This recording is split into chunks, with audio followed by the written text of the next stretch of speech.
Estamos de volta com o Religar, Conhecimento e Religião. Hoje eu recebo o antropólogo Carlos Rodrigues Brandão. Ele é doutor em Ciências Sociais pela Universidade de São Paulo e veio religar e conversar comigo sobre interioridade e espiritualidade. Você deixou, Carlos, uma série de questões que interessam a todos, não? Essas questões fundamentais. Como é que o seu caminho, né? Como foi o seu caminho para responder a essas questões? O que diz, né, Carlos, em primeira pessoa, sobre essa experiência?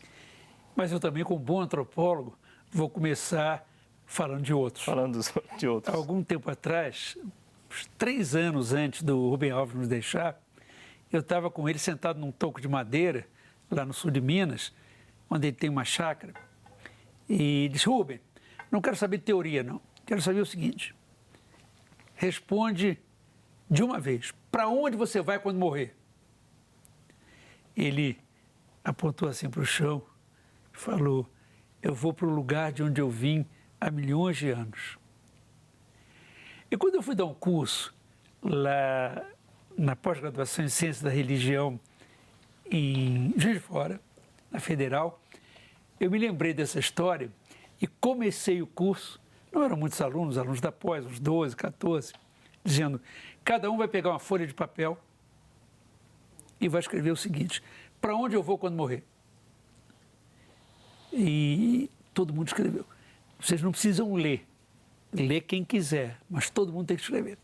E vocês, ao longo do curso, vão aprofundar isso aí e vai ser o trabalho final do curso. Fizemos, inclusive na chácara do Faustino Teixeira, o final do curso, e foi muito emocionante, porque todas as pessoas escreveram muitas páginas, e algumas, inclusive, todo mundo leu, todo mundo quis ler, e algumas leram os prantos. Alguns não puderam terminar as suas falas, não é? Que era uma confidência, ao mesmo tempo uma reflexão teológica, religiosa, espiritual. E eu comentei, inclusive, agora o que eu vou comentar aqui, não é? Até dando o meu exemplo, não é? De como eu me sinto, tal como muitas outras pessoas, inclusive ali daquele grupo, não é? Minhas alunas, meus alunos da Unicamp, eu dei muitas aulas na Federal de Uberlândia também, responderiam do mesmo modo. Ou seja, se eu penso, por exemplo, entre os anos 60 e agora, não só essa gente toda que me cerca, de colegas, professores, amigos, parentes meus, minha filha, meu filho, não é, a estudantes, e eu, não é, todos nós, ou quase todos, não posso generalizar, vivemos um momento que eu não chamaria de crise, mas um momento em que a religião que era vivida institucionalmente, e que inclusive eu comecei a aprender a questionar nos tempos da ação católica, com 21 anos de idade, mas aí de um ponto de vista mais político, ideológico, na JUC, hoje em dia nós não é que questionemos, mas nós nos sentimos livres para interiorizar a experiência religiosa, para vivê-la mais como uma espécie de espiritualidade construída do que uma religião instituída e aceita. Tanto que, num texto que eu escrevi, li, depois fui publicado, justamente esse que você mencionou, há um momento em que eu faço uma espécie de confissão de fé e digo: eu me sinto ainda um cristão, porque inclusive eu creio numa comunidade cristã que me acompanha há muitos anos, inclusive trabalhando, por exemplo, com Dom Pedro Cassaldáliga, Dom Tomás Balduino, durante mais de 30 anos lá na Diocese de Goiás. Faço parte dessa comunidade, ela que me ancora, não só no político, mas também no confessional.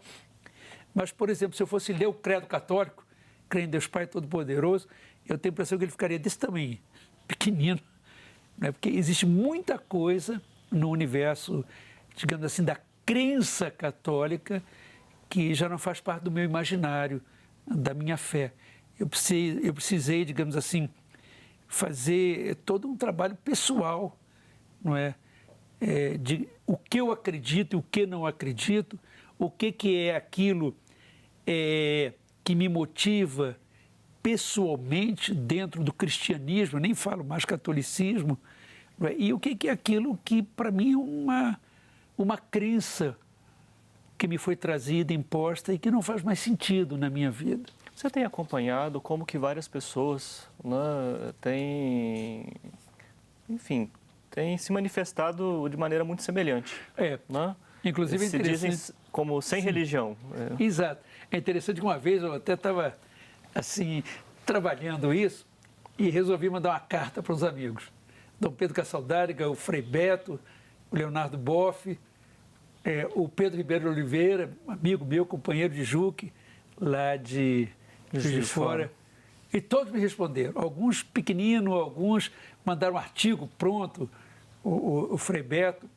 E mesmo as pessoas de igreja, como Marcelo Barros, que é um monge beneditino, ou Pedrinho Ribeiro de Oliveira, que é um católico ainda, digamos assim, mais cumpridor, todos eles mostraram que eles também são muito mais construtores de uma fé pessoal, inclusive não é que vá contra dogmas, mas que passa batido por eles, do que seguidores de um catecismo romano, de uma doutrina religiosa, a começar por algo que há meses atrás nos motivou nesse encontro lá da Soter, em Belo Horizonte, aqui mesmo, que foi uma discussão sobre, poxa, mas das muitas crenças que há no mundo, não só na Índia, na China, no Vietnã, mas aqui mesmo, numa Unicamp, onde eu trabalho, ou numa roda de pessoas, como aconteceu lá mesmo na Soter. O que é crer hoje em dia? Quem pode dizer, eu leio o catecismo romano, não é? Ou eu repito o credo e não tenho um ponto de dúvida? Não é? Não se trata nem do crer e não crer, mas do construir, não é? Inclusive trazendo elementos de outras religiões. Por exemplo, hoje em dia eu tenho lido muito o Zen budismo, budismo em geral, sim, mas sobretudo o budismo de Zen me interessa muito, que aliás foi muito trabalhado, inclusive por um monge católico, Thomas Merton, sim, muito conhecido. Acabou de sair inclusive um livro, uma compilação de trabalhos dele. Aliás, ele morreu num encontro de diálogo Oriente-Ocidente na Birmânia. Carlos, eu queria lhe perguntar, por que neste momento este fenômeno? Ou ele não é tão novo assim? Eu tenho a impressão que ele é e não é. Porque, bom, você sabe tão bem quanto eu que durante muito tempo, né, em várias sociedades ao longo da história, inclusive aqui no Brasil, durante a colônia, era muito difícil não ser, pelo menos declaradamente, um praticante, não é, da religião do Estado, da religião oficial. Muito complicado. E não precisa ir muito longe. Eu mesmo, que sou do pós-guerra, aliás, da guerra, eu nasci em 40, não é? Eu convivi com um tempo em que uma pessoa se declarar ateia era uma coisa complicada para a própria vida dela. Nos Estados Unidos, por exemplo, é muito curioso, não é? Que candidato a presidente pode se declarar ateu? Ele não vai ter votos, ou vai ter uma minoria de votos, não é? Sim. E então, antigamente, eu acho que muitas pessoas se questionavam, se perguntavam. Nós temos, inclusive, exemplos dramáticos ao longo da história, de Giordano Bruno e tantos outros. E hoje em dia nós estamos vivendo um momento e ele tem um lado bom e um lado ruim. Quer dizer, ele tem um lado de individualismo, não é? Que é fruto do capitalismo, de outras mazelas do mundo na sua fase atual, o mundo do privê, não é, do meu, da minha posse, da minha individualidade, e vivemos ao mesmo tempo um processo de individuação. Eu não só separo as duas coisas, mas até as oponho.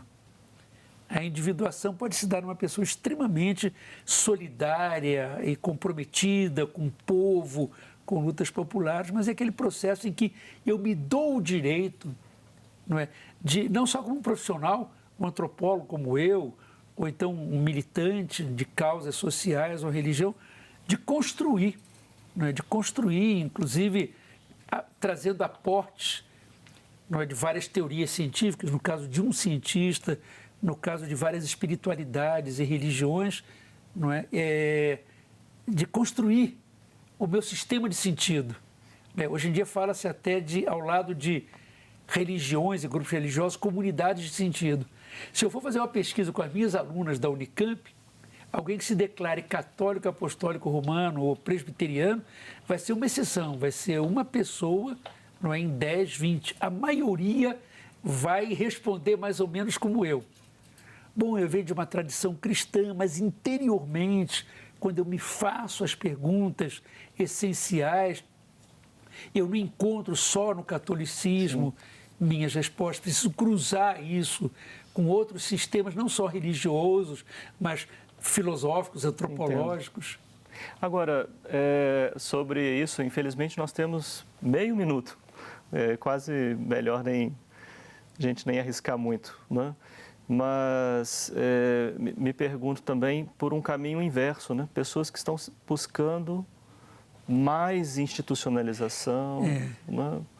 Mais um princípio heterônomo para dizer, olha, me diga no que eu devo crer, e eu vou crer desse jeitinho aí que você me manda. Tudo no humano se põe por opostos. Então, quanto mais abertura, mais fundamentalismo. Quanto mais liberdade, mais lutas e frentes contra a liberdade. Carlos, eu agradeço muito a sua vinda aqui ao Religar e a sua participação, né? Ainda teríamos muito que conversar. Mas vamos deixar para outras oportunidades. 24 horas para falar da vida eterna.